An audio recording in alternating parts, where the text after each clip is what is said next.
Welcome to this new video. I'm going to focus into sending large files via Google Drive. So if you ever try to email a baked video into a folder of photos only to get a file too large, don't stress because I'm going to be showing you how to do this with Google Drive. So the first method would be the Gmail shortcut. So the easiest way is right inside of Gmail. When you're composing an email, let's go for gmail.com. Let's head for compose.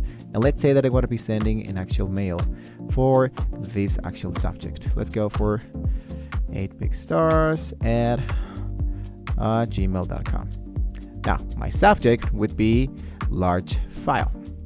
Now, let's say, for example, that here I'm actually composing an actual mail. So instead of clicked the composing email, don't click the actual paper cut the attached files.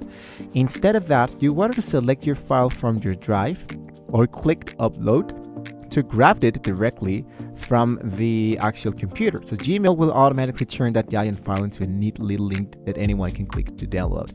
So that means that if I open my file explorer, I look for an actual document. And I'm going to go, let's say, for example, for something that is going to be really, really huge. Let's say, for example, this one. And I add it directly inside here. It says that the large file must be shared with Google. So it says here, I'm going to go for OK, thanks. And just like that, it's going to be giving me the actual links that the actual mail or the person who receives the actual mail can get now access directly to this specific file. The second method will be the direct linked. So the first thing I'm going to cancel this for now. I'm going to head directly from Drive, Google. You can type drive.google.com. When you go for sign in, if you already have your Gmail account signed in, it will be sending you directly into the Google Drive already been signed in.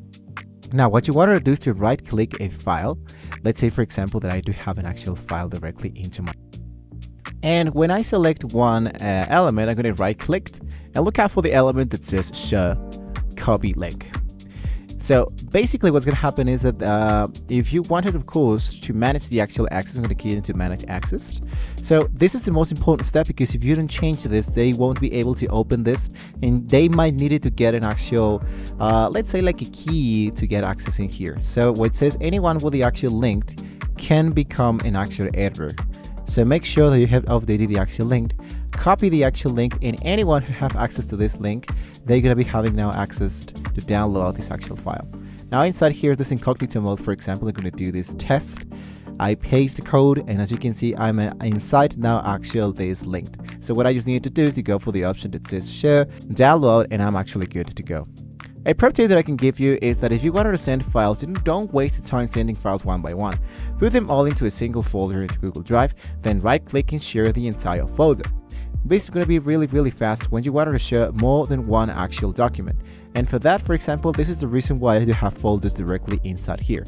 I just go for the option that says here, the right click, the share, and I copy my link, and I am good to go. Now you can send those hide elements added without a headache. If this quick guide helped you, hit the like button and subscribe to this video for more daily tech files. Thank you so much for watching. See you next time.